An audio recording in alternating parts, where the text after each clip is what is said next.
warahmatullahi wabarakatuh.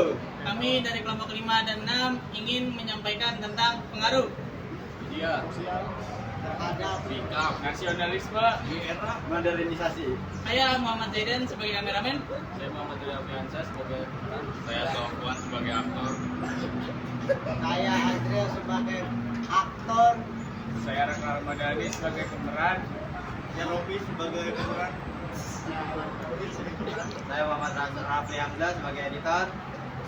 Nasionalisme adalah sikap cinta yang tulus kepada bangsa dan negara. Sebuah perasaan yang membuat kita bangga menjadi bagian dari Indonesia. Nasionalisme bukan hanya tentang menghafal sejarah, bukan sekedar mengibarkan bendera, tetapi tentang bagaimana kita menjaga persatuan, menghargai perbedaan, dan ikut berperan dalam membangun negeri ini. Sikap nasionalisme tumbuh ketika kita menghormati budaya dan adat yang diwariskan leluhur. Ketika kita menyadari bahwa keberagaman suku, bahasa, dan tradisi adalah kekuatan besar yang mempersatukan kita sebagai satu bangsa. Nasionalisme juga terlihat dalam tindakan kecil, saling membantu, bekerja sama, menjaga lingkungan, dan menaati aturan demi kebaikan bersama.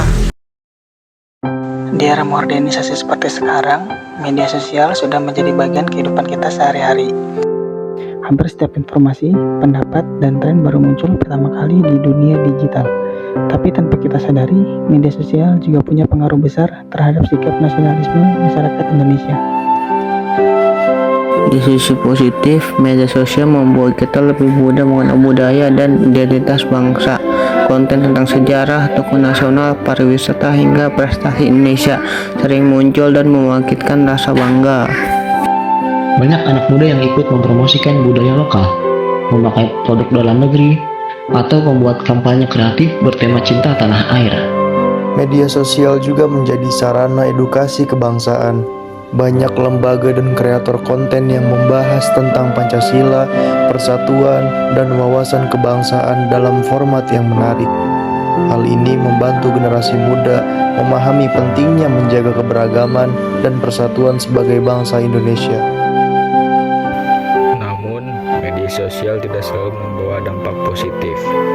Arus informasi yang terlalu cepat dapat membuat hoaks, provokasi, dan ujaran kebencian mudah menyebar. Jika tidak disaring, konten seperti ini bisa menurunkan rasa persatuan dan memicu konflik di masyarakat. Belum lagi pengaruh globalisasi yang masuk begitu deras, seringkali membuat sebagian orang lebih bangga dengan budaya luar daripada budayanya sendiri. Selain itu, media sosial sering membentuk kelompok-kelompok pendapat yang sama. Akibatnya, perbedaan pandangan bisa memecah belah masyarakat dan melemahkan rasa kebangsaan. Pada akhirnya, media sosial adalah alat. Ia bisa memperkuat nasionalisme atau justru melemahkannya. Semua tergantung bagaimana kita menggunakannya. Dengan literasi digital yang baik, sikap kritis, dan rasa cinta tanah air, media sosial justru bisa menjadi ruang baru untuk menumbuhkan nasionalisme yang lebih modern, kreatif, dan inklusif.